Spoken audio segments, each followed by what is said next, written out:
একজন ব্যক্তির জন্য সবচেয়ে বড় সম্পদের নাম হলো ঈমান। রূহ ছাড়া দেহের যেমনি ভাবে কোনো মূল্য নেই, ঈমান ছাড়া মানুষের তেমনি ভাবে কোনো মূল্য নেই। দুনিয়াতে আমরা যারা এসেছি আমরা বনি আদম, কিন্তু আমরা তখনই আল্লাহ তাআলার দরবারে সম্মানিত হব যখন আমরা ঈমানদার হিসেবে গণ্য হব এবং ঈমান নামক এই মহামূল্যবান জিনিস নিয়ে কবর দেশে পাড়ি দিব। এই ঈমান যদি শুদ্ধ রাখতে হয়, পিওর রাখতে হয়, সঠিক রাখতে হয়, তাহলে আপনাকে আকীদা বুঝতে হবে। যদি আকীদার গুরুত্ব না বুঝেন তাহলে কাদিয়ানি, কখনো খারিজি, কখনো রাফিজি, কখনো মুতাজিলা, কখনো মুজাসসিমা, বিভিন্ন বাতিল ফেরকার খপ্পরে আপনারা ভাসমান হয়ে বিভ্রান্ত হয়ে আপনারা বিপদগামী হয়ে যাবেন, পরকালে ক্ষতিগ্রস্তদের কাতারে শামিল হয়ে যাবেন। আর যদি আকীদা সঠিক বিষয়টা বুঝেন তাহলে আপনাদের হাসর হবে দয়াল নবীজির সাথে, নবীজির সাহাবীদের সাথে, আল্লাহর আউলিয়াদের সাথে। আকীদার এই গুরুত্বটা আপনাকে এই কারণেই বুঝতে হবে যে আমাদের প্রিয় নবীজি রাসূল আকরাম সাল্লাল্লাহু আলাইহি ওয়া আলিহি ওয়াসাল্লাম বলেছেন, সাতাফতারিকু মিন উম্মতি 73 মিল্লাতান কুল্লুহুম ফিন্নার ইল্লা মিল্লাতান ওয়াহিদা। ক্বালু মান হিয়া ইয়া রাসূলাল্লাহ? ক্বালা মা আনা আলাইহি ওয়া আসহাবি। রাওয়াহু তাবরানী ওয়া তিরমিজি। আল্লাহর নবী বলেছেন, আমার উম্মত 73 দলে বিভক্ত হয়ে যাবে, সব দল জাহান্নামে চলে যাবে, ইল্লা মিল্লাতান ওয়াহিদা, শুধুমাত্র একটি দল ব্যতীত। 73 দলের মধ্যে শুধুমাত্র একটি দল জান্নাতে যাবে আর বাকি 72 দল জাহান্নামে চলে যাবে। এটা আমার দয়াল নবীজির ঘোষণা। মনে রাখবেন, এই 72 দলে যারা থাকবে তাদের সাইনবোর্ডও হবে মুসলমান, তাদেরও মাথায় টুপি থাকবে, মুখে দাড়ি থাকবে, গায়ে পাঞ্জাবি জুব্বা থাকবে, রুমাল থাকবে, আরো অনেক সুন্নতি পোশাক থাকবে, কিন্তু আকীদা সঠিক থাকবে না। আবার যারা হক এক দলের অনুসারী, জান্নাতি দলের অনুসারী, তাদের মাথায়ও টুপি থাকবে, মুখে দাড়ি থাকবে, গায়ে জুব্বা থাকবে, নবীর সুন্নতের উপর আমল থাকবে, কিন্তু তাদের আকীদা সঠিক থাকবে। এই দুই দলের মধ্যে পার্থক্যই হবে আকীদা দিয়ে। আকীদা মানে বিশ্বাস। ইসলামের মৌলিক যে জিনিস ঈমান, সেই ঈমানকে পিওর রাখার জন্য, সঠিক রাখার জন্য, বিশুদ্ধ রাখার জন্য আপনার আকীদা, বিশ্বাস, এটা সঠিকভাবে রাখতে হবে। উদাহরণ হিসেবে আপনাদেরকে একটা প্রশ্ন করি এবং এটা নিয়ে আমি একটু কথা বলি। আপনারা বলুন, আল্লাহ কয়জন? সবাই আওয়াজ দিয়ে বলেন, আল্লাহ কয়জন? এটা আপনাদের কি আমল না আকীদা? এটা আমল নয়, এটা আকীদা। আমল হলো একটা কাজ, নামাজ একটা আমল, রোজা একটা আমল, দাড়ি রাখা একটা আমল, কিন্তু আল্লাহ একক, লা শারীকা লা, আল্লাহর কোনো অংশীদার নাই। এটা আপনার আমল না, এটা বিশ্বাস, এটা আকীদা। এটা কি? আকীদা। আল্লাহ একক, আল্লাহর কোনো শরীক নাই, অংশীদার নাই। কেউ যদি প্রশ্ন করে যে আল্লাহ তাআলা তিনি সৃষ্টিকর্তা হলে আল্লাহকে কে সৃষ্টি করেছেন, এরকম প্রশ্ন যদি করে, তখন এই প্রশ্নটা হবে আহম্মকি প্রশ্ন, নির্বুদ্ধিতার পরিচয়। মনে রাখবেন, আল্লাহকে কে সৃষ্টি করেছেন এই প্রশ্ন যে করে সে জ্ঞানী নয়। সৃষ্টিকর্তা, স্রষ্টা তিনি হন যাকে কেউ সৃষ্টি করেনি। যাকে সৃষ্টি করা হয়েছে তিনি স্রষ্টা থাকে না, সৃষ্টি হয়ে যায়। যাকে সৃষ্টি করা হয় সে সৃষ্টি, সে স্রষ্টা নয়। আল্লাহ তাআলা স্রষ্টা এই কারণেই তাকে কেউ সৃষ্টি করেনি, বরং তিনি সবকিছুকে সৃষ্টি করেছেন। আকীদা বুঝেন, নাস্তিকদের প্রশ্নের উত্তর সহজে দিয়ে দিতে পারবেন যে আল্লাহকে কে সৃষ্টি করেছে। তো এই কথার উত্তর হলো, আল্লাহকে যদি সৃষ্টি করা হতো তাহলে তিনি স্রষ্টা হইতেন না। যেহেতু তিনি স্রষ্টা সেহেতু তিনি সৃষ্টি না, বরং সকল সৃষ্টির স্রষ্টা হলো আল্লাহ। এগুলি আকীদা আপনাকে মনে রাখতে হবে। আল্লাহ সম্পর্কে আরেকটা আকীদা আপনারা খেয়াল রাখবেন।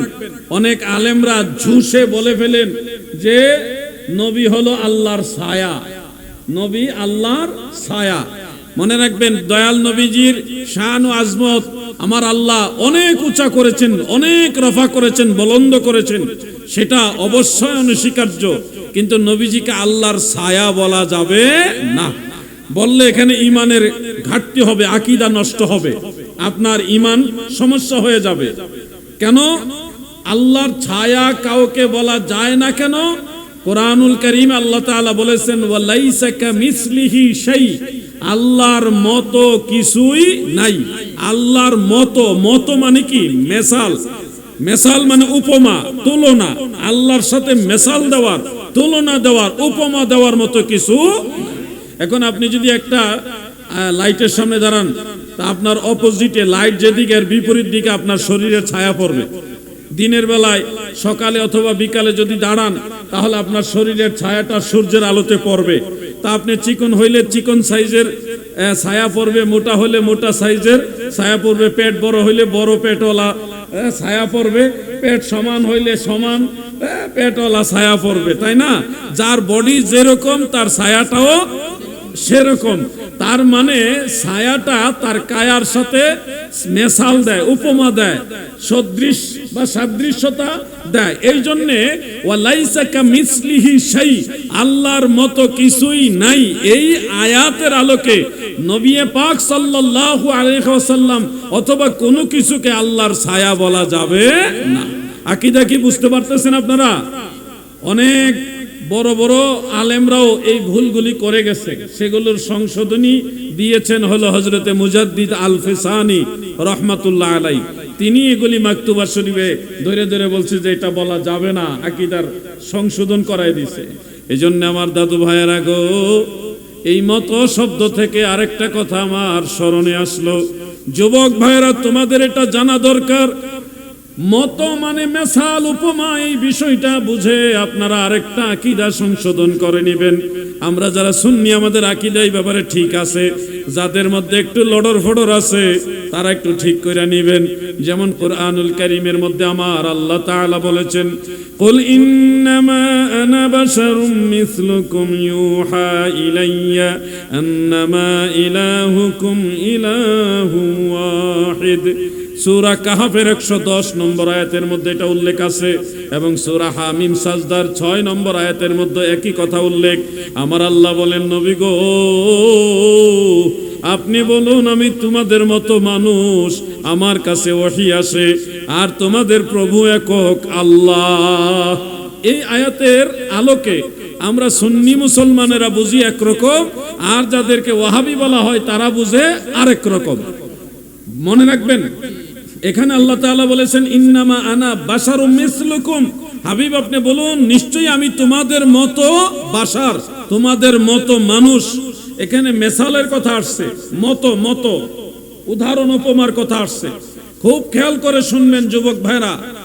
অনেকে বলেন কোরআন শরীফের ভিতরে আছে নবীজি আমরার মতো, তাহলে আমরা এখনো কোরআন মানবো না? কোরআন মানবে, কিন্তু কোরআন নবী যেইভাবে মানছে ওইভাবে মানতে হবে। তুমি তোমার মতো করে কোরআন মানলে হবে না, কোরআন মানতে হবে আল্লাহর নবী যেইভাবে মেনেছে ওইভাবে, সাহাবায়ে কেরাম যেইভাবে মেনেছে ওইভাবে। কোরআন যার যার মতো ব্যাখ্যা করে মানলে হবে না। যে নবীজি কোরআনের এই আয়াত কিভাবে মানছেন, আল্লাহ তো বলছে নবী আপনি বলেন আমি তোমাদের মতো মানুষ, তো এটা নবীজি কিভাবে মানছেন? যুবক ভাইরা খেয়াল করেন, আমার দয়াল নবীজি মেসালে সুরতে, বাহ্যিক অবয়বে, সাদৃশ্যতায় আমাদের মতো বললেও হাকিকতান দয়াল নবীজি বলেছেন।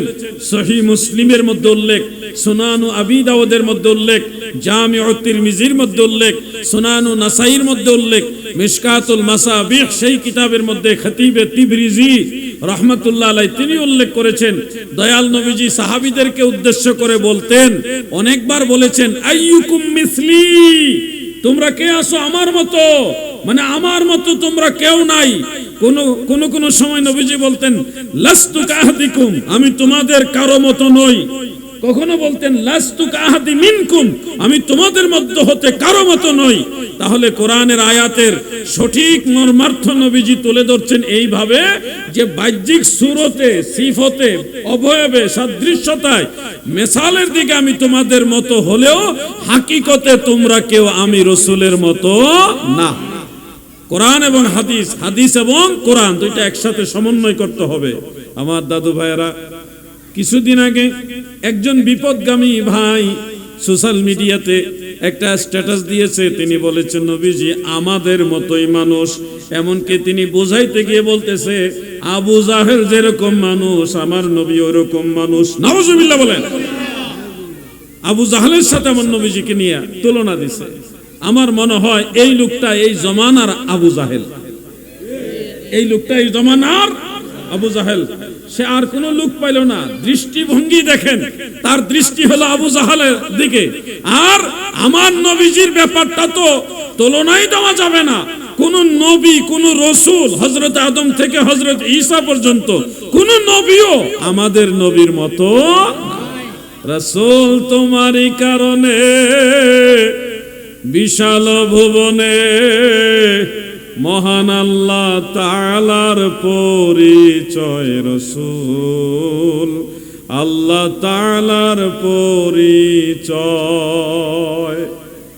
যুবক ভাইয়ের আমার, আনা বাশারুম মিসলুকুমের ব্যাখ্যা করেছেন আমার নবীজির আদরের সাহাবী সম্পর্কে আমার নবীজির আপন চাচাতো ভাই হযরত আব্দুল্লাহ ইবনে আব্বাস রাদিয়াল্লাহু তাআলা আনহুমা, নবীজির আপন চাচাতো ভাই, চাচাতো ভাই। আলোচনা করেন না কেন? এই যে কথার তো একটা সৌন্দর্য আছে যে নবীজির আরো কয়েকজন নাতি আছে, ওনাদের নাম এই এই এই, আপনারা তাদের ব্যাপারে আলোচনা করবেন, এতে করে দয়াল নবীজি খুশি হবে। ইমাম হাসান ইমাম হুসাইনের আলোচনা করবেন, পাশাপাশি অন্যান্য নাতিদের নিয়ে আলোচনা করেন। এই কথাটার মধ্যে একটা মাধুর্যতা আছে।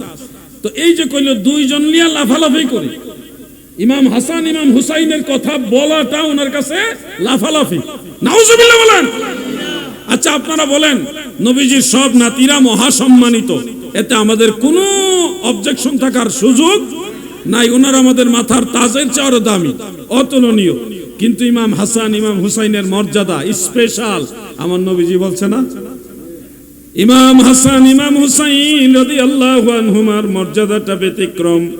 নবীজি বলছে আল হাসান ওয়াল হুসাইন মিন্নি ওয়া আনা মিনাল হাসান ওয়াল হুসাইন। হাসান এবং হুসাইন আমি রাসূলের অংশ, আমিও তাদের অংশ। নবীজি সাল্লাল্লাহু আলাইহি ওয়াসাল্লাম ইমাম হাসান ইমাম হুসাইন সম্পর্কে বলেন তারা হলো সাইয়্যিদা শাবাবি আহলিল জান্নাহ। জান্নাতে যত যুবক থাকবে তাদের সবার সরদার হবে ইমাম হাসান ইমাম হুসাইন। সুবহানাল্লাহ বলেন। স্পেশাল।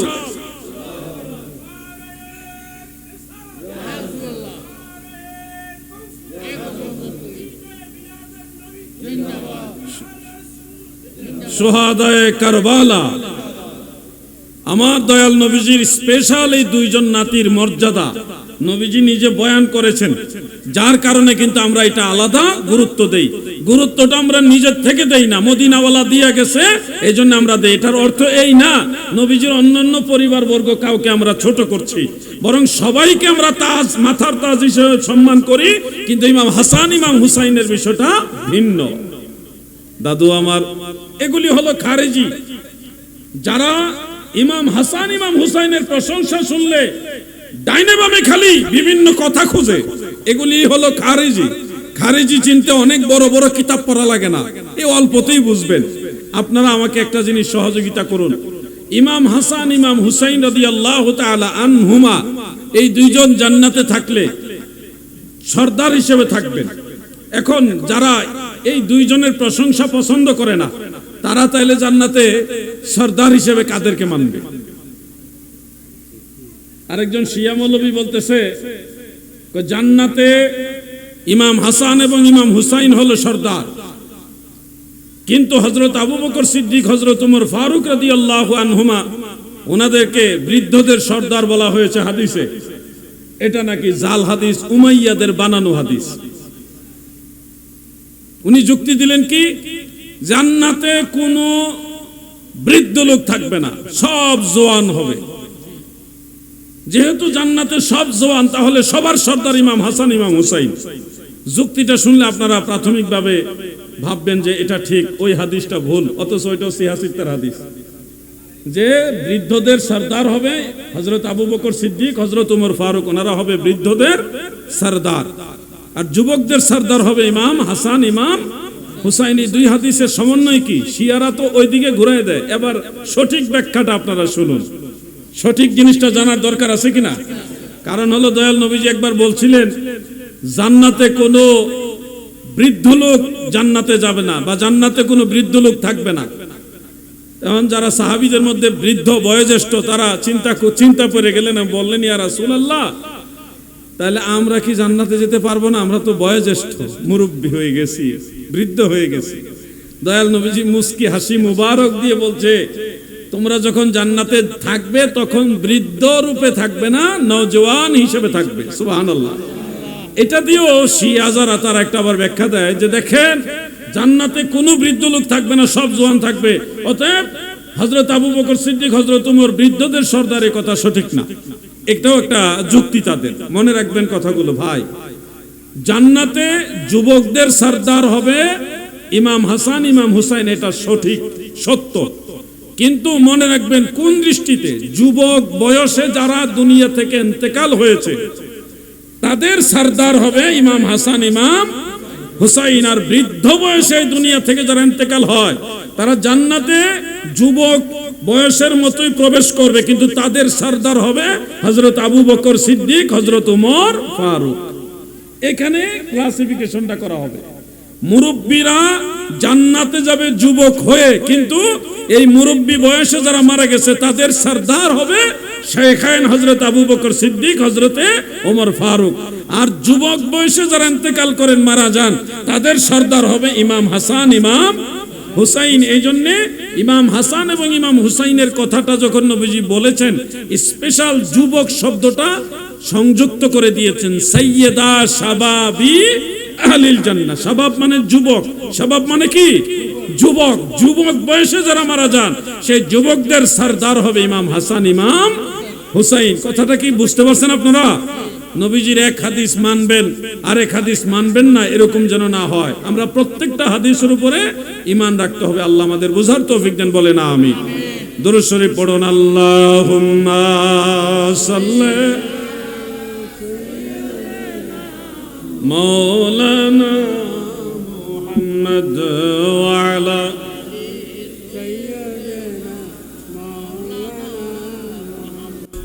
আমি যে বিষয়টা আপনাদের বোঝাতে চাচ্ছি, আমার নবীজি তিনি মানুষ, কিন্তু আমাদের মতো না। তিনি বেমিসাল, বেনজির, বেনেওয়াজ। সৃষ্টি জগতে আমার আল্লাহ নবীজিকে কারো মুহতাজ বানায় নাই। আমার নবীজি আল্লাহর মুহতাজ, আর আল্লাহ কারো মুহতাজ না। আল্লাহুস সামাদ, তিনি অমুখাপেক্ষী।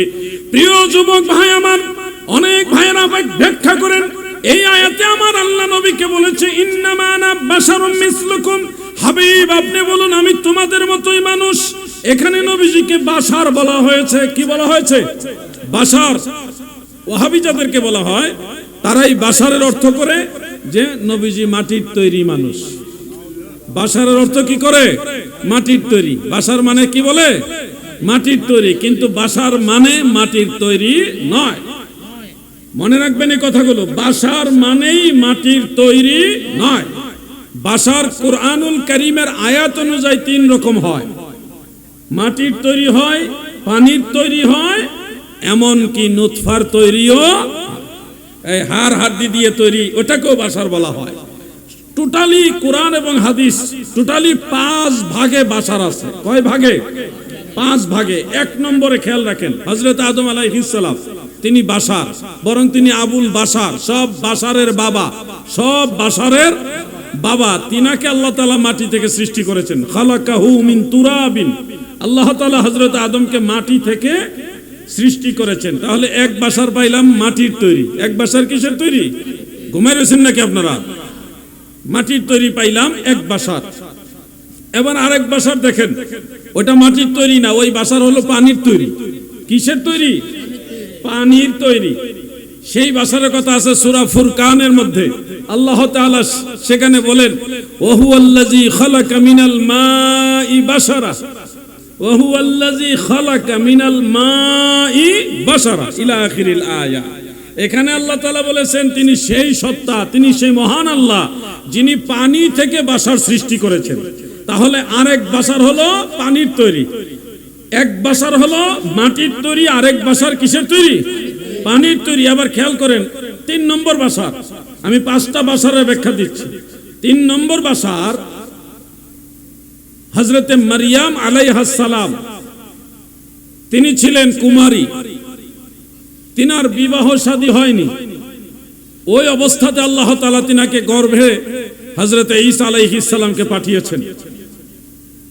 এটা একটা ব্যতিক্রম ধর্মী আল্লাহর কুদরতের নিদর্শন। কিভাবে হলো এই ঘটনা? হযরতে মারিয়াম আলাইহাস সালাম তিনি যে ঘরে থাকতেন সেই ঘর আমি দেখে আসছি ফিলিস্তিনে মসজিদুল আকসার কাছে। ওই ঘরে হযরতে জিবরিল আমিন আলাইহিস সালাম আসলেন, এসে হযরতে মারিয়ামকে সালাম কালাম দিয়ে বললেন, আল্লাহ তাআলা বলেছে যে তোমার গর্ভে সন্তান জন্ম নেবে। হযরতে মারিয়াম বললেন, আমাকে তো কোনো পুরুষ লোক স্পর্শ করেনি, তাহলে এটা কিভাবে হবে? জিবরিল আমিন বললেন, আল্লাহ চায় এই কারণে হবে। সুবহানাল্লাহ বলেন। ওই সময় জিবরিল আমিন হযরতে মারিয়াম আলাইহাস সালামের সামনে এসেছিলেন মানব রূপে, বাশারান সাবিয়্যা। বাশারান সাবিয়্যা মানে পরিপূর্ণ মানব রূপে এসেছিলেন উনি। তাহলে এখানে আরেক বাশার পাইলাম যাকে জিবরিল আমিনকে মিন করে বাশার বলা হয়েছে। তো জিবরিল আমিন তিনি তো মাটির তৈরিও না, পানির তৈরিও না। জিবরিল আমিন হলো নূরের তৈরি। জিবরিল আমিন কিসের তৈরি? নূরের তৈরি। তাহলে নূরের তৈরি হযরতে জিবরিল আমিন আলাইহিস সালামকে আল্লাহ বাশার বললেন। সূরা মারিয়ামের মধ্যে এটা আছে। তো এখন বাশার পাইলাম 3 রকম। এক বাশার মাটির তৈরি, আরেক বাশার পানির তৈরি। আমার সাথে একটু রিঅ্যাকশন দিবেন আপনারা।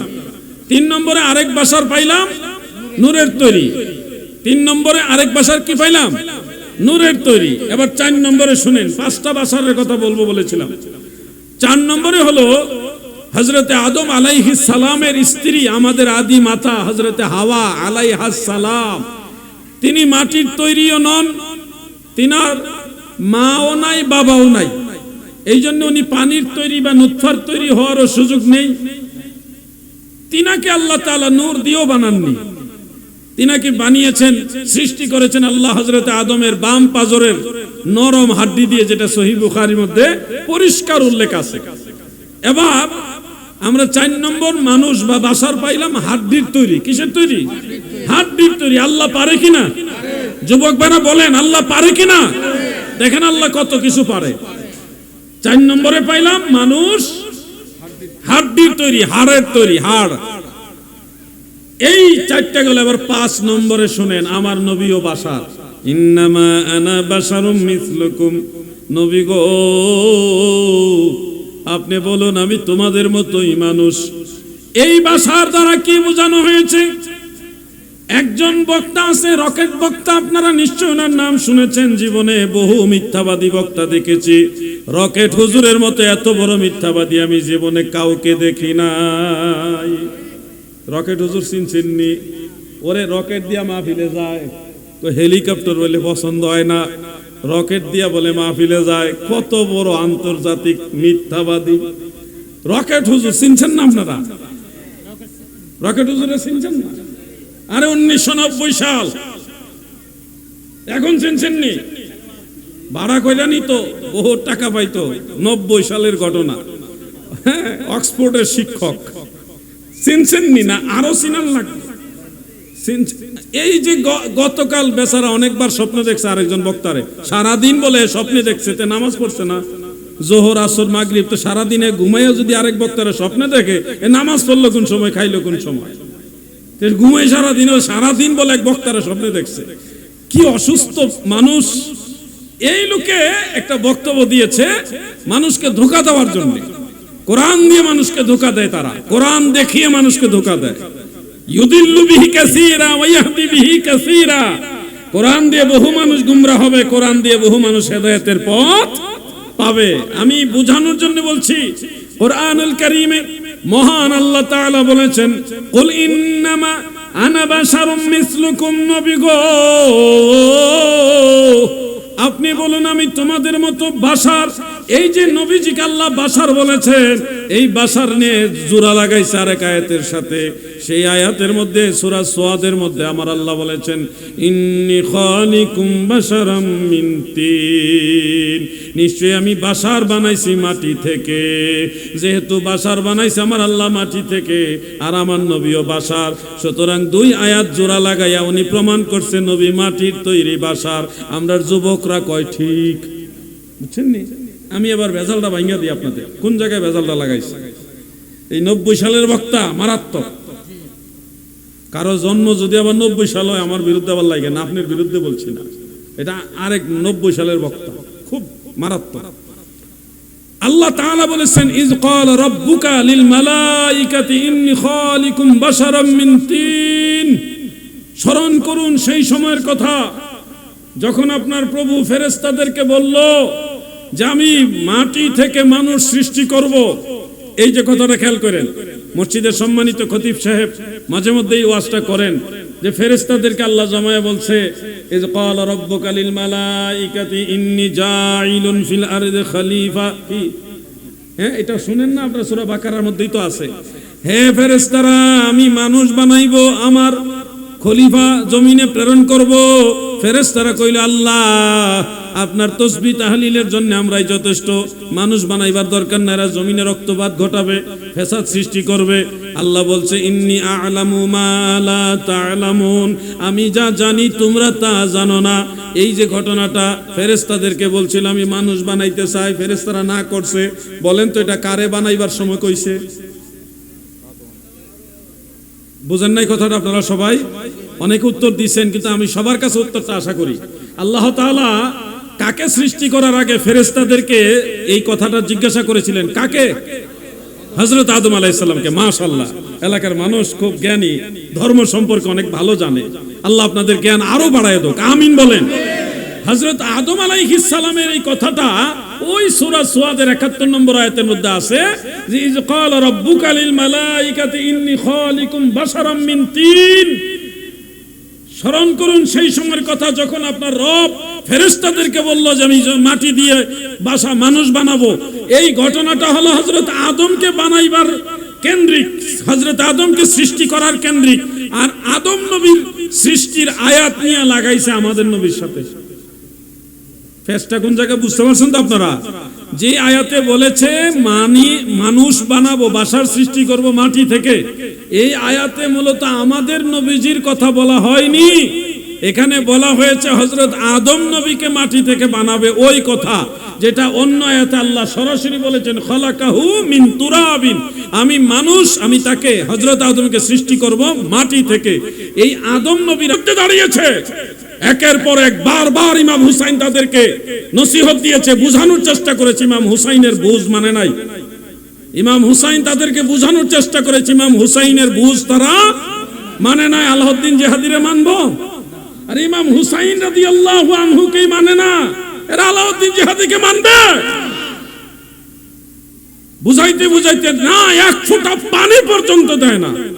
দুধের শিশুকে পানি পান করাবে সেটাও দেয় নাই।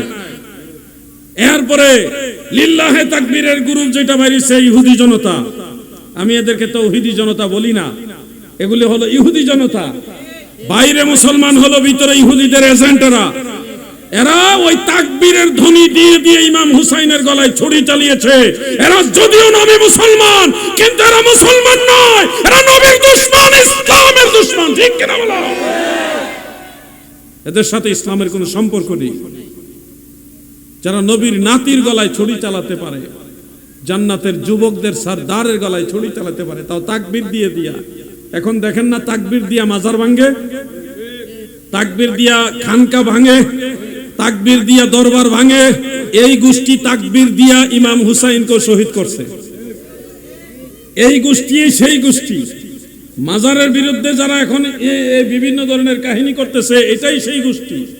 তাকবীর দিয়া দিয়া মানুষের ডেকসি, হান্ডি পাতিল, খাবারের জিনিস, গরু ছাগল ভেড়া বকরি চুরি করে তাকবীর দিয়া, চুরি করে তাকবীর দিয়া, মুরগি চুরি করে, হাঁস চুরি করে তাকবীর দিয়া। এরা নাকি ইসলামের ধারক বাহক।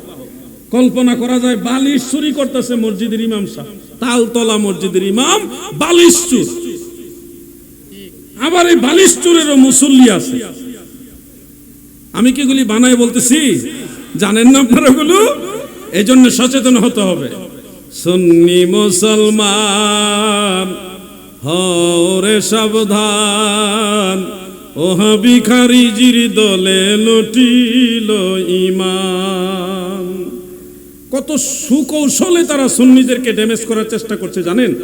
এখন তো বিএনপি সরকার ক্ষমতায়, মাননীয় প্রধানমন্ত্রী তারেক রহমান তিনি কিন্তু ওলিয়া উলিয়াদের ভালোবাসেন, নবীজিকেও মহব্বত করেন, দাঁড়াইয়া নবীজিকে সালামও দেন। এরকম আমরা ভিডিও দেখেছি। তিনি হযরতে শাহজালাল রহমাতুল্লাহ আলাইহির দরবারে কিছুদিন আগে একটা গরু হাদিয়া দিয়ে আসছে মানুষদের খাওয়ানোর জন্য। দেখছেন কিনা আপনারা? প্রধানমন্ত্রী কিন্তু গরু দিয়ে আসছে যে জবাই করে মানুষদেরকে খাওয়াও। হযরত শাহজালালের জিয়ারত করছেন মাননীয় প্রধানমন্ত্রী তারেক রহমান এবং তিনার স্ত্রী সহ জিয়ারত করছেন, করে সেখানে গরু দিয়ে আসছেন। এখন এই মাজারকে কিভাবে বিতর্কিত করা যায় এই কায়দা কিন্তু ওয়াহাবিরা খুব সুকৌশলে করে। আমরা বাঙালি কিন্তু বুঝি কম, খাই বেশি, বুঝি কম। কেমনে? মাজার কমিটি আছে, তাদের কাছে একটা হিসাব আছে, কোথায় তারা কয় টাকা পাচ্ছে, কয় টাকা খরচ করতেছে, এই হিসাব কিন্তু মাজার কমিটির কাছে আছে। কারণ এটা এমন নয় যে কমিটি নাই, এমনি এমনি চলতেছে তা না, এটা একটা বিশাল বড় কমিটি আছে। ওই কমিটিতে যারা আছে তাদের মধ্যে আবার প্রশাসনের লোকও আছে, প্রশাসনের লোকেরও সেই কমিটির সদস্য। এবং যারা ওই কমিটির মধ্যে আছে তারা সিলেটের গণ্যমান্য ব্যক্তি, ফকির না, খয়রাতি না, গরিব মানুষ না, এরা ওই সিলেটের যারা শিল্পপতি বড় বড় ব্যবসায়ী, তারা হলো সেই শাহজালাল রহমাতুল্লাহ আলাইহির দরগা কমিটির সদস্য।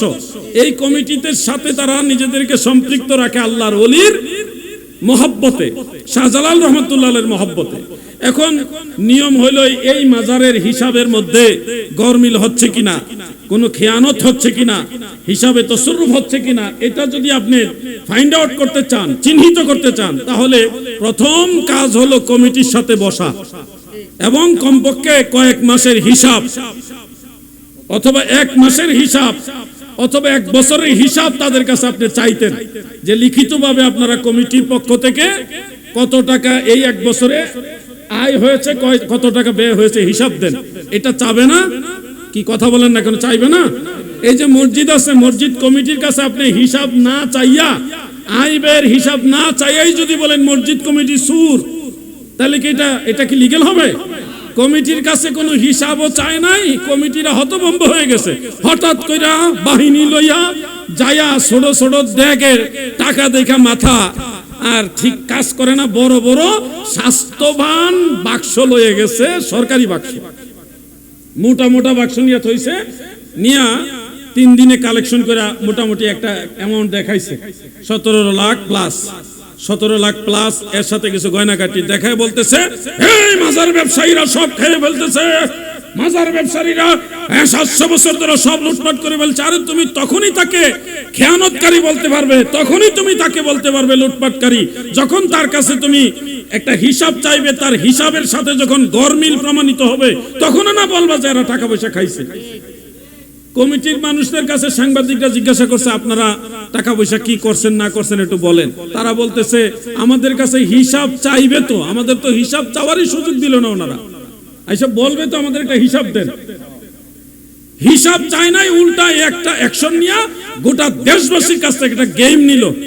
মাজার কমিটি বা মাজার পক্ষে যারা, মাজারওয়ালা যারা, তাদেরকে প্রশ্নবিদ্ধ করার জন্য একটা গেম, এই গেমটাই বুঝার মতো জ্ঞান আমাদের অনেক সুন্নিদেরও হয় না।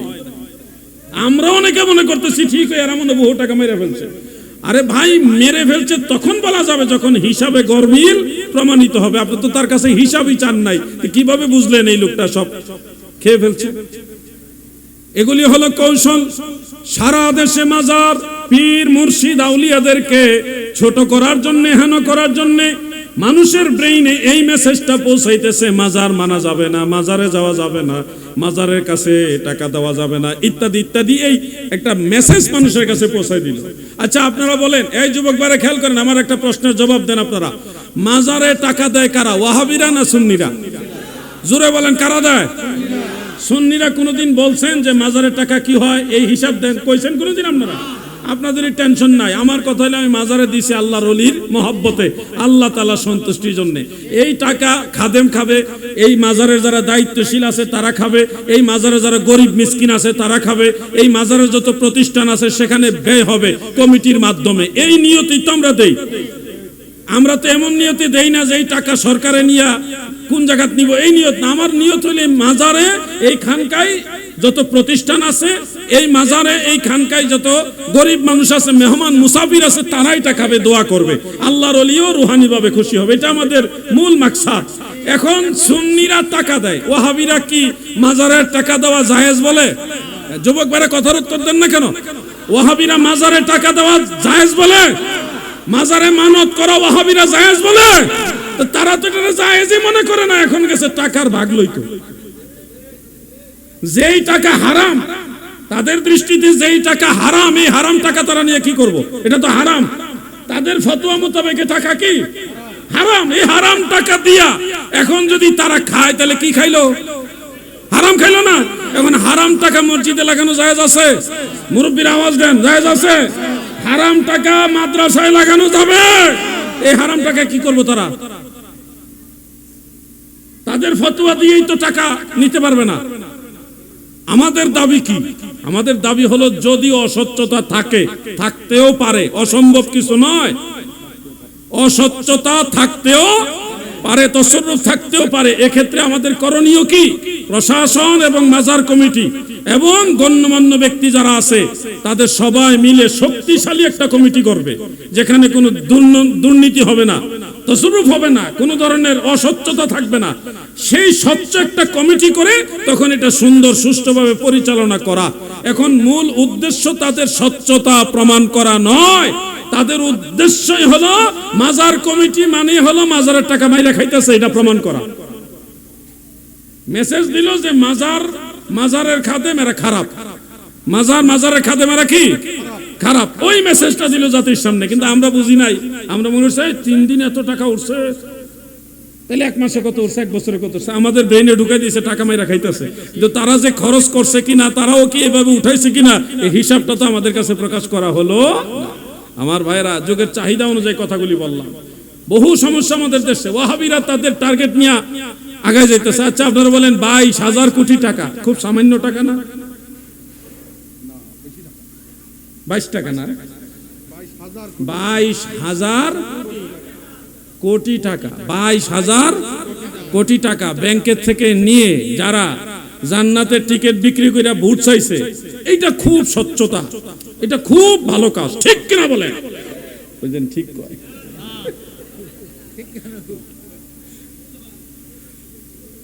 ব্যাংকের টাকা 22,000 কোটি টাকা নিয়ে জান্নাতের টিকিট বিক্রি করে মানুষের 10,000 করে দিয়া, এই যে দুর্নীতি করলো, 2 নম্বরই করলো। এরা যদি আল্লাহর ওলিদের খানকার দিকে নজর দেয়, তাহলে এটা মানায় ভাই?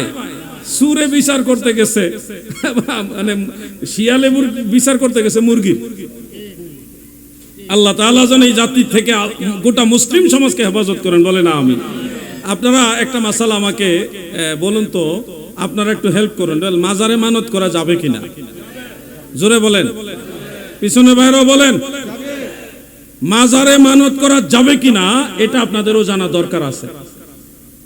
আমাদের দেশের অনেক বড় বড় বক্তারাও ঝুঁসে বলে যাবে না, হারাম। আমার কথা মিলিয়ে দেখবেন, ইউটিউবে ঢুকে বাংলায় লেখেন মাজারে মানত করা, লেখলে দেখবেন বহু ওয়াহাবি, সেমি ওয়াহাবি বক্তার বক্তব্য আসবে। তাদের বক্তব্য হলো কোনো মাজারে দান করা যাবে না। মহিলা বলল যে আল্লাহর নামে ওই জায়গায়, তখন নবীজি বললেন আউফি বিনাজরিকি, তুমি তোমার মানত পূর্ণ করো। অতএব এই হাদিস থেকে প্রমাণ হয়ে যায়, আল্লাহর নামে কেউ যদি কোনো পুণ্যময় স্থানে মানত করে, সেই মানত পূর্ণ করা জায়েজ। কে পারমিশন দিয়েছেন? রাহমাতুল লিল আলামিন পারমিশন দিয়েছেন, সুবহানাল্লাহ বলে। তাহলে মানত করা জায়েজ আছে না নাই? সবাই বলেন জায়েজ আছে না নাই? আমরা মানতের পক্ষে কথা বললে তারা কয় আমরা মাজার ব্যবসার পক্ষে কথা বলছি। আচ্ছা, মাজারে টাকা দিলে সেই টাকা মাজারের বিভিন্ন গরিব মিসকিন, অসহায়, দরিদ্র, ফকির এবং মেহমান মুসাফির তারা তো খায়, খাদেমরাও কিছু খায়।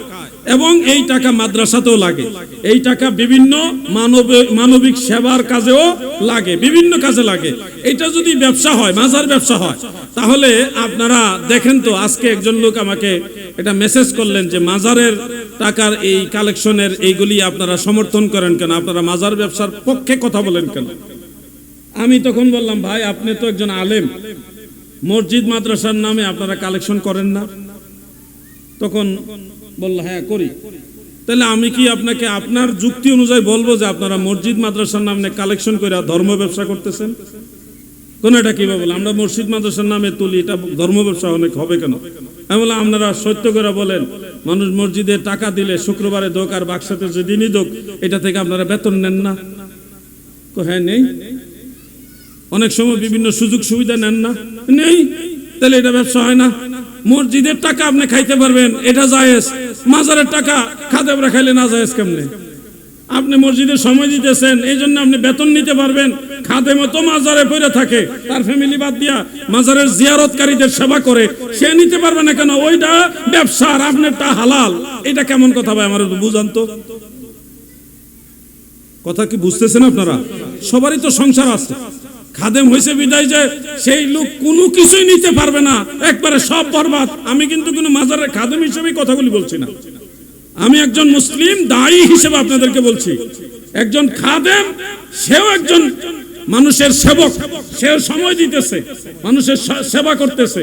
সে যদি মাজারের হাদিয়া তোহফা নেয়, এটাকে মাজার ব্যবসা বা নিন্দনীয় শব্দ প্রয়োগ করে আঘাত করা যাবে না, যেমনি ভাবে একজন ইমাম সাহেবকে আঘাত করা যায়। আপনারা জানেন মাদ্রাসার নামে কত লক্ষ লক্ষ লক্ষ কোটি কোটি অনেক অসংখ্য টাকা তসরুফ হয়, কিন্তু কেউ খবরও জানে না। আমি এই মাহফিলে আসার আগে চট্টগ্রাম শহরে বসে একটা ভাইয়ের সাথে আলাপ করছি, ওনার বাড়ি কুমিল্লা, আমি নাম বলবো না, ওনার নামটা হাইড রাখি। একজন শিল্পপতি, ব্যবসায়ী মানুষ, আমাকে ফোন দিয়ে বলেন, জিহাদি সাহেব আপনার কাছ থেকে একটা মাসআলা জানতে চাই। কি মাসআলা?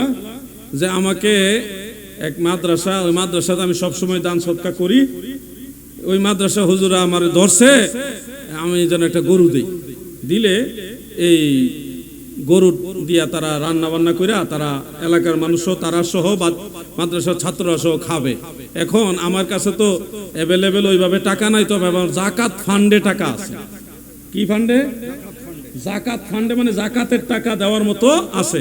এখন আমি সেই গরু কি জাকাতের টাকা দিয়ে ওনাদের কিনে দিতে পারবো কিনা? আমি তখন ওনাকে বললাম, ভাই আমি কিন্তু ভণ্ড হুজুর না, আমি যা কম ক্লিয়ার কাট, আপনার পক্ষে যাইতেও পারে বিপক্ষে যাইতে পারে, কোন আয়ের লেগেই তো আপনার ফোন দিচ্ছি। আপনি সঠিকটা কইবেন, এই জন্যই আমি বলছি। তা আমি বলছি, হুজুর যারা খাবে ওনারা কি জাকাত খাওয়ার উপযুক্ত? না, ওনারা জাকাত খাওয়ার উপযুক্ত না, চাকরি করে মোটামুটি ভালো বেতন পায়। আচ্ছা, যে এলাকাবাসীরে খাওয়াবেন সেই এলাকাবাসী কি জাকাত নেওয়ার উপযুক্ত? সবাই না, ম্যাক্সিমামই জাকাত নেওয়ার উপযুক্ত না, অল্প কিছু গরিব মানুষ আছে। তাহলে যেহেতু টোটাল টাকাটা আপনি জাকাতের দিবেন, তাহলে ওইখানে দিতে পারবেন না। আপনার যদ্দূর তৌফিক আছে ওদ্দূর দেন, তারা গরু গোস্ত কিনা খাক, নাহলে ছাগল কিনা দেন খাক, জাকাতের টাকা যথোপযুক্ত জায়গায় দিতে হবে, নাহলে আপনার জাকাত আদায় হবে না। হেরাও তো হুজুর, হেরা দি কয় দিতা, তারাও হুজুর, কিন্তু তারা বলছে কি জাকাতের টাকা দিতে, দিলে তারা গরু কিনা খাইব। হালাল হারামের কোনো ভেদ বিচার নাই, হালাল হারামের কোনো ভেদ বিচার নাই। আমি তখন বলছি, ভাই আমার কথা ক্লিয়ার, ওনারা যদি জাকাত খাওয়ার উপযুক্ত হয় তাহলে জাকাতের টাকা ওনাদের দেন, আপনার জাকাত আদায় হবে। অন্যথায় আপনি দিতে পারবেন, জাকাতও আদায় হবে না, ওই মৌলবীরাও এই কারণে জাহান্নামের আগুনে জ্বলবে। জিহাদি সাহেব, আপনারই একটা মানুষ পাইলাম যে আপনি কাউরে ছাড় দেন না, সঠিক কথাটা কয়ে দেন। আমি কিছু এটার নামই আলাউদ্দিন জিহাদি, জিহাদি এমনি হইছি না। কথাটা বলছেন, হালাল হারাম বুঝে চলতে হবে কিনা বলেন? আমাকে যদি কেউ জাকাতের টাকা দেয়, আমি জাকাতের টাকা নিয়ে খাওয়া আমার জন্য উচিত হবে?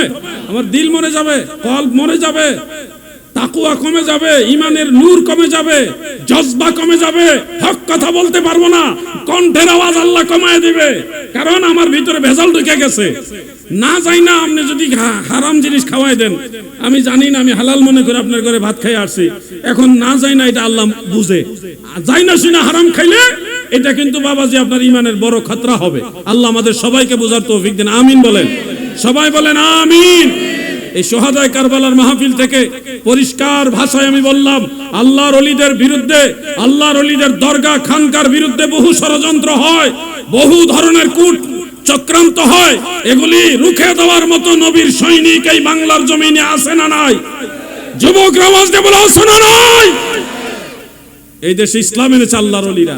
তৈয়ার জায়গা ফাইয়া, ওই যে কিশোরগঞ্জে এক মসজিদ আছে, পাগলা মসজিদ।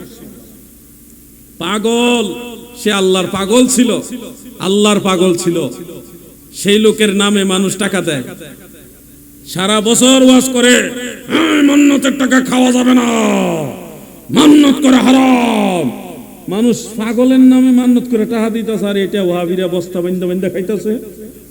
এদের কোনো ধর্ম আছে কোন দেখি? সারাদিন ওয়াজ করে মাজারে মান্নত করা যাবে না, কোন ব্যক্তির নামে মান্নত করা যাবে না। মানুষ তো পাগলের নামে মান্নত করে, ইডি খাস কেমনে? বাক করে করে নিতেছে টাকা, হালাল হয়ে গেছে। এদেরকে বলা হয় অরিজিনাল ধর্ম ব্যবসায়ী। আমরা যখন ওলি আল্লাহর কথা বলি, চেহারা মলিন হয়ে যায়। আল্লাহর আউলিয়াদের কাহিনী বললে ভালো লাগে না, কয় কিচ্ছা কাহিনী কয়। অথচ যখন সাইদি সাহেবের ওয়াজ হয়, আমরা বলছি না যে সাইদি সাহেবের কথা বলা যাবে না। একজন ব্যক্তির ভালো দিকও আছে, খারাপ দিকও থাকতে পারে। আপনি মানুষকে উৎসাহ দেওয়ার জন্য একজন আলেমের ভালো দিকগুলি বলুন, এটা নিঃসন্দেহে আমরা সমর্থন করি। একজন আলেমের ভালো দিকগুলো বলুন, যেন এটা থেকে আরো 10 জন মানুষ উৎসাহিত হয়, ধর্মের দিকে আগায় আসে। এখন সাইদি সাহেবের কাহিনী বললে কত খুশি, কিন্তু যখন আপনি বড় পীর আব্দুল কাদের জিলানী রহমাতুল্লাহ আলাইহির কথা বলবেন, হযরত শাহজালাল রহমাতুল্লাহ আলাইহির কথা বলবেন, বাইজিদ বুস্তামি রহমাতুল্লাহর কথা বলবেন, এই হুজুর কোরআন হাদিস জানে না, কোরআন হাদিস করে কিচ্ছা কাহিনী কইতে আইছে কেন? এরকম হয় কিনা বলেন? ওলি আল্লাহদের কথা এদের পছন্দ হয় না। এরাই হলো খারেজি, কারবালার ইয়াজিদ বাহিনী, ঠিক কিনা বলেন? ইয়াজিদ বাহিনী এখনো আছে। চট্টগ্রামে গত 2 বছর আগে বহদ্দার হাটে জুমার নামাজ পড়তে গেছিলাম এক মসজিদে, না জানি না, গিয়া দেখি ওয়াহাবি ইমাম মসজিদে, দুইকা দেখি ইমাম ওয়াহাবি পড়ে গেছেন বিপদে। কিতা করতাম? মসজিদ থেকে বের হওয়া যাবে না, মাসালা নাই, মসজিদে ঢুকে গেছেন, নামাজ পড়ে বাড়ি তুইব। আচ্ছা যাই, এখানে মাসালা আছে, আমি মাসালাটা একটু পরে বলবো, নাইলে আমার মনে করে দিয়ে। ইমাম সাহেব ওয়াজ করতেছে, আমি সাধারণ তাবলীগের সাথে গিয়ে চুপচাপ বসে গেছি। আমার তেমন একটা কেউ চিনছেও না, আমিও মাশাআল্লাহ খুব সুন্দর করে বসে গেছি, ওয়াজ শুনতেছি। খতিব সাহেব ওয়াজ করতেছে, হযরত ইয়াজিদ তিনি ছিলেন সাহাবী। হযরত ইয়াজিদ ছিল কি? সাহাবী। চিন্তা করছে, হযরত ইয়াজিদ সাহাবী। হ্যাঁ, বদ্দারহাটে, এই যে আপনি চিনবেন, বদ্দারহাটের ওই রাস্তার ওই পারে একটা মাজার সংশ্লিষ্ট মসজিদ আছে না, ওইটার অপোজিটে বিপরীত দিকে একটা মসজিদ আছে। কি কার বাড়ির মসজিদ জানে কোন? কি ইলিয়াস বাড়ির মসজিদ, ওই মসজিদে। আমি কথাটা শুই না প্রথম ভাবলাম যে হয়তো উনি কি বলছে অন্য কথা, আমি হয়তো ভুল শুনছি। আমার সাথে আরো 1-2 জন আছে, আমি তাদেরকে জিজ্ঞাসা করলাম ইনস্ট্যান্ট, উনি কি ইয়াজিদকে সাহাবী বললেন নাকি? তো ওনারা বলতেছে তাই তো শুনলাম। আমি তাৎক্ষণিক দাঁড়ায় গেলাম, দাঁড়ায় বললাম যে হুজুর, আমি বেয়াদবি ক্ষমা চাই, আপনি কি ইয়াজিদকে সাহাবী বলেছেন? উনি এবার শক্ত হয়ে বলতেছেন, হ্যাঁ আমি ওনাকে সাহাবী বলছি। আমি তখন বললাম, উনি সাহাবী হবে কিভাবে? আমাদের রাসূল করিম সাল্লাল্লাহু আলাইহি ওয়াসাল্লাম ইন্তেকাল শরীফ করেছেন 11 হিজরিতে, আর ইয়াজিদের জন্ম হয়েছে 26 হিজরিতে। নবীজি পর্দা নেওয়ার প্রায় 15 বছর পরে ইয়াজিদের জন্ম। সে জীবনে কোনোদিন নবীজিকে দেখেই নাই। রাসূল করিম সাল্লাল্লাহু আলাইহি সাল্লাম পর্দা নেওয়ার কত বছর পরে ইয়াজিদের জন্ম? 15 বছর পরে। তো সাহাবীর সংজ্ঞা হলো, মান লাকিয়ান নবিয়্যা সাল্লাল্লাহু আলাইহি ওয়াসাল্লাম ঈমানান ওয়া মাতা আলাল ইসলাম ফাহুয়া সাহাবী। যারা ঈমানের সাথে নবীজির সাথে মিলিত হয়েছে, নবীজিকে ঈমানের সাথে দেখছেন বা সাক্ষাৎ পেয়েছেন, ওয়া মাতা আলাল ইসলাম, এবং ইসলামের উপরে মারা গেছেন, তাদেরকে বলা হয় সাহাবী। ইয়াজিদের জন্মই তো হয়েছে নবীজি পর্দা নেওয়ার 15 বছর পরে। ইয়াজিদ সাহাবী হইল কিভাবে, আমাকে একটু বোঝান। সেখানে কওমি মাদ্রাসার, বিশেষ করে আপনাদের হাটহাজারী মাদ্রাসার কয়েকজন আলেম ছিল মসজিদে। আল্লাহর কি হুকুম, হ্যাঁ ভিডিও হয়েছিল, পুরোটা তার হয় নাই। যখন একটু ভেজাল বাইরে গেছে তখন ভিডিও করা হয়েছে, আগেরটা হয় নাই। এত কিছু হবে তো ভাবে না মানুষ। কয়েকজন আলেম ছিল হাটহাজারী মাদ্রাসার, এবং বদ্রাহাটের আশেপাশে মনে একটা কওমি মাদ্রাসা আছে, সেখানেরও কয়েকজন আলেম ছিল।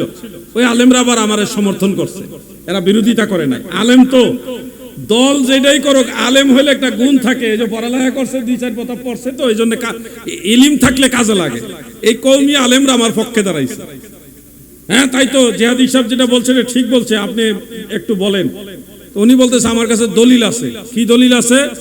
এটা আমি পরে দিব, এখন না। কখন দিবেন? যে নামাজের পরে। এখন তো আমি ওয়াহাবীর পিছনে তো আমি নামাজ পড়ি না।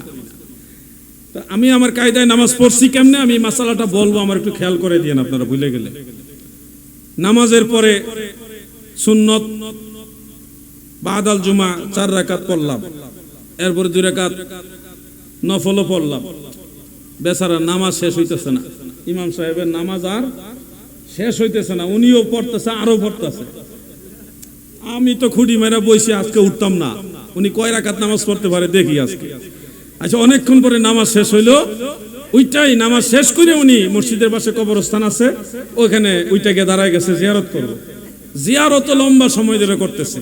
আল্লাহর কি দয়া, যারা জিয়ারত করলে আমরা কই মাজার পূজারি, আজকে তারা লম্বা জিয়ারতে দাঁড়াইছে। আমি খুশি, আমিও জিয়ারতে দাঁড়াইছি। জিয়ারত বেশ অনেকটা সময় নিয়ে হইলো। তারপরে আমি বললাম যে হুজুর আমি কিন্তু আসি, আমাকে দলিলটা দেখাইতে হবে। আপনি আসেন? আচ্ছা ঠিক আছে, আমি দলিল দেখাচ্ছি। তখন আমরা বেশ অনেক মানুষ মসজিদে বসলাম। বসার পরে উনি একটা বিশাল বড় দলিল বের করছে। দলিলটা আপনারা শুনলে আশ্চর্য হয়ে যাবেন। মাসিক ম্যাগাজিন আছে না, ম্যাগাজিন চিনেননি আপনারা? মাসিক ম্যাগাজিন হইল ওনার দলিল। মাসিক ম্যাগাজিন, এই ম্যাগাজিন চিনছেননি আপনারা? ম্যাগাজিন দলিল।